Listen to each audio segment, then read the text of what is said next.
Hi, I'm Larry Richardson, your step-by-step chef.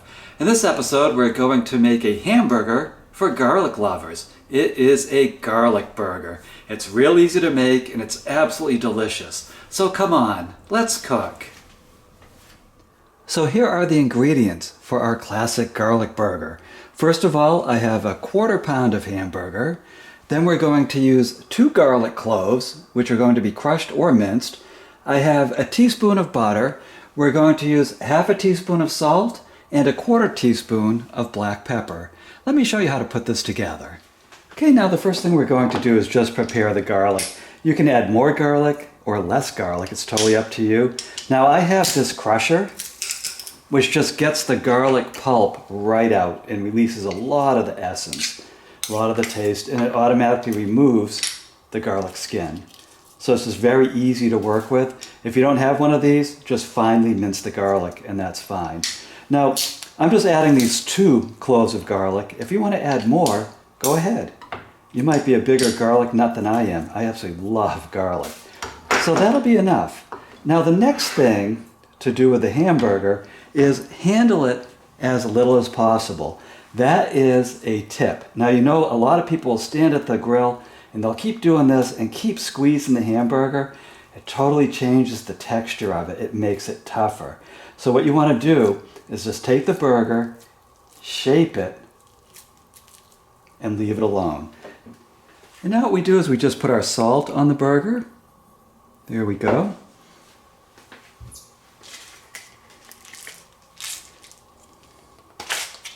And our black pepper. And do this with clean hands. I actually did wash my hands to get the burger grease. I know I just shaped that burger, but to get that grease off my hands, I did wash them before I added the salt and pepper. And now we're just going to take our garlic, since we're going to have to give it a little bit of more of a shaping, and just do this with it. Just kind of give it a quick fold, and again, don't handle it too much, and then just work the garlic in, just real gentle. And that's perfect because the hamburger grease, basically, the juices, will work in that garlic flavor. So I'll see you over at the stove. Okay, so this pan has preheated over medium heat. I'm just putting our teaspoon of butter into the pan. And what the butter does is it makes it, even though it's a nonstick pan, the butter gives the burger a nice crispness. It's a little bit warm in the studio tonight, so the butter's not totally cooperating with me. And then we just take the burger and put it in.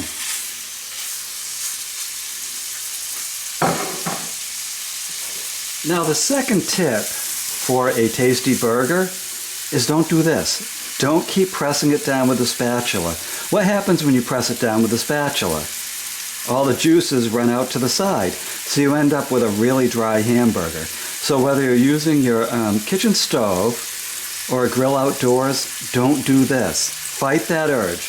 And make the burger flat as possible to begin with, because it will puff up some, to your taste and shape and thickness, and then just leave it alone. Let it do its thing.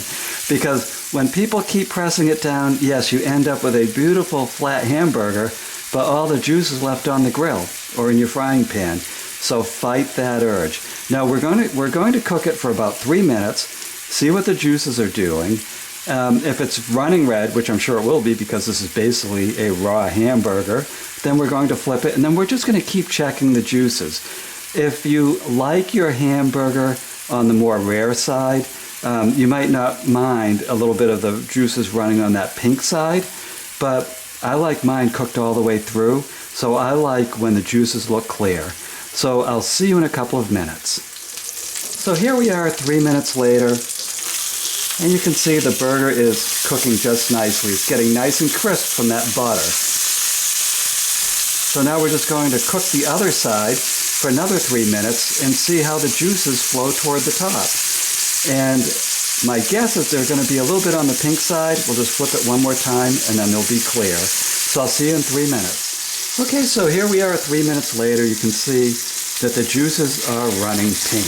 Now, if you like your burger on the very rare side, which I kind of don't recommend, yours is probably done right now. So I'm just going to flip it one more time, and we'll watch how the juices run on the top.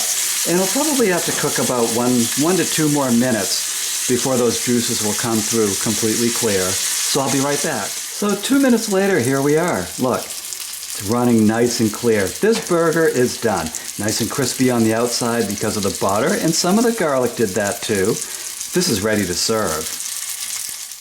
So congratulations, look at what you just did.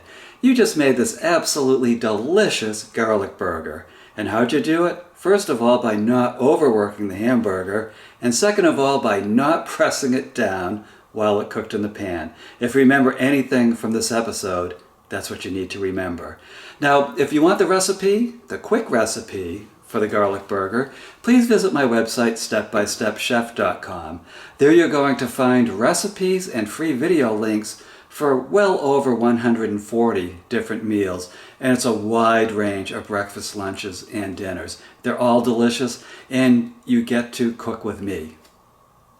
Come on, just give it a try. You will love the other recipes. The other thing you're going to find is my cookbook, Cooking with the Step-by-Step Chef.